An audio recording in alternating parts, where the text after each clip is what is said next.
What's good, everybody? It's your boy. I'm back with another video. And in today's video, we need to talk about the documentary by Michael Jordan and ESPN, The Last Dance, and its effect on the sneaker industry.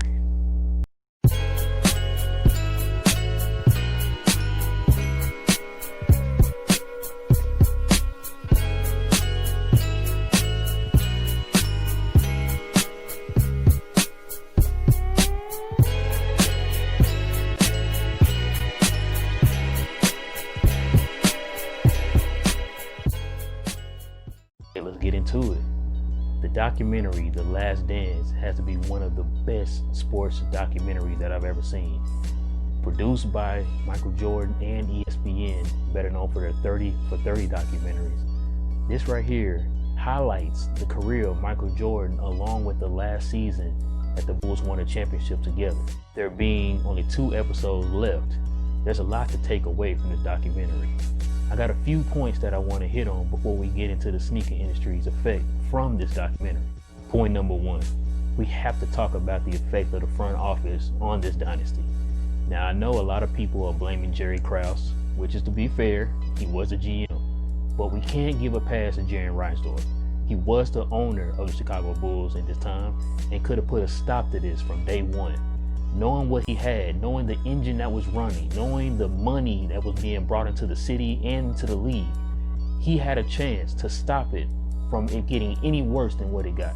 Point number 2, guys, we gotta talk about Scottie Pippen possibly being the most underrated superstar of all time.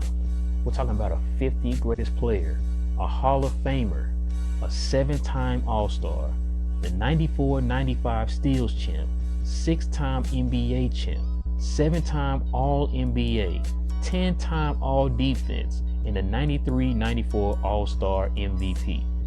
This guy here is definitely one of the most underrated. I mean, when we talk about the Chicago Bulls and Michael Jordan, you cannot talk about him without Scottie Pippen. And for him to be underpaid the way that he was is ridiculous. We're talking about a guy, when he came into the league, signed a 7-year, $18 million contract, was hugely underpaid. And he also was the 122nd highest paid player in the league. That's crazy. Number 3, can we finally stop the debate of who the GOAT is? It's Michael Jordan. No disrespect to LeBron or any of the other past greats, but the thing this man has done, the way he won, the amount of winning that he was doing, not only was he winning, but it was the flash and the flair and the swag that he played with. He was just unmatched. This man right here is truly the GOAT. And if this documentary has taught you anything, is that this man here, there's no one ever in the history of the game that can touch what Michael Jordan has done. No disrespect to Bill Russell or Wilt Chamberlain or any of those guys, but this man right here is the truth. Michael Jordan's effect on and off the court is unmatched.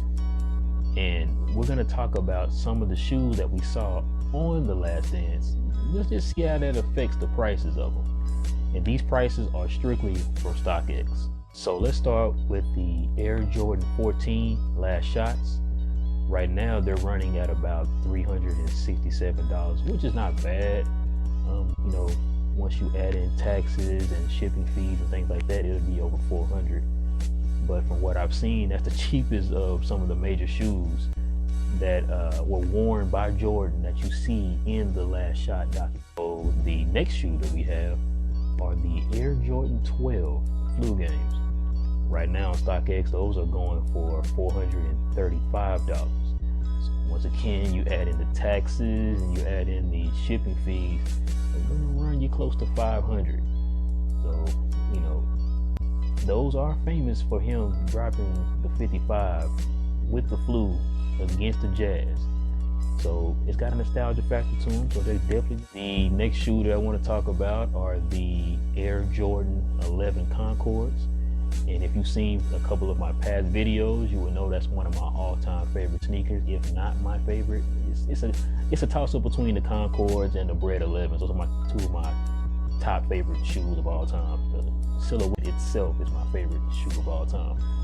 But this was one of the highly sought-after shoes after the documentary. because it was a shoe that Jordan wore in '95 when he came back and he switched from the 4.5 to the 2.3 against the Orlando Magic in the playoffs. And it started off at about 245, I believe, and it shot up during that episode to about $420.